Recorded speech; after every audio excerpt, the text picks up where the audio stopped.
राजधानी भोपाल का किसानों के लिए सरकार का एक बड़ा फैसला।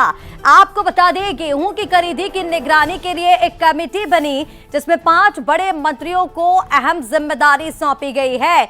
गेहूं के बारदानों और खरीदी पर अब पैनी नजर रखेगी। मॉनिटरिंग इसकी की जाएगी कि बारदानों की किल्लत ना हो, खरीदी ठीक ढंग से हो, किसानों को समय पर भुगतान दिलाने की तैयारी है। राजस्व और कृषि मंत्री समेत कई मंत्री इस कमेटी में शामिल होंगे। बड़ी खबर आपको बता रहे हैं, किसानों को एक बड़ी राहत, इसे कहा जाए एक बड़ा फैसला किसानों के लिए सरकार ने लिया है। गेहूं खरीदी को लेकर के, बारदानों को लेकर के कमेटी बनाई जाएगी जो लगातार मॉनिटरिंग करेगी। चलिए, इसी पर और ज्यादा अपडेट्स के लिए हमारे साथ एग्जीक्यूटिव एडिटर मनोज सैनी जी इस वक्त जुड़ रहे हैं। मनोज जी, किस तरह से देखा जाए, किसानों के लिए एक बड़ा फैसला सरकार की ओर से लिया गया है। बारदानों की समस्या कई बार किसानों को हो जाती है और खरीदी भी ठीक ढंग से हो, इसके लिए एक कमेटी बनाई जाएगी जिससे किसानों को कोई दिक्कत ना हो।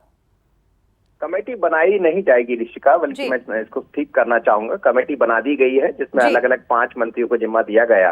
यानी सरकार ये चाहती कृषि कल्याण वर्ष के रूप में ये वर्ष को मना रही, लेकिन खासकर किसानों को कोई दिक्कत ना जाए। चाहे बारदाने की दिक्कत की बात करें या समर्थन मूल्य पर जो खरीदी होती है अलग अलग केंद्रों पर, उपार्जन केंद्र पर, कई बार वहां से गड़बड़ियों की खबरें भी आती है, तो उसको लेकर अलग बड़े जिम्मेदार मंत्रियों को निगरानी दी गई है। चाहे गोविंद सिंह राजपूत की बात करें, राजस्व मंत्री करण सिंह वर्मा है, लखन पटेल है, उदय प्रताप सिंह है परिवहन मंत्री। यानी परिवहन से लेके हर एक तरह की चीजों पर निगरानी रखेगी ये कमेटी, और जरूरत पड़ने पर समीक्षाएं भी की जाएगी कि कहां और बेहतर किया जा सकता है। बारदानों को लेकर कई बार शिकायतें आती कि बारदाना नहीं है उपार्जन केंद्र पर, तो बारदाना की कोई कमी भी ना आए तो उस पर भी निगाह रखेगी।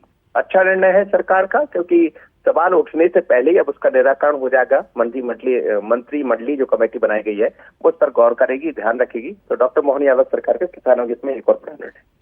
बिल्कुल मनोज जी, ये कमेटी बना दी गई है जैसा कि आपने बताया, और किसानों को इससे बड़ी राहत मिलेगी। तमाम अपडेट्स के लिए बहुत शुक्रिया।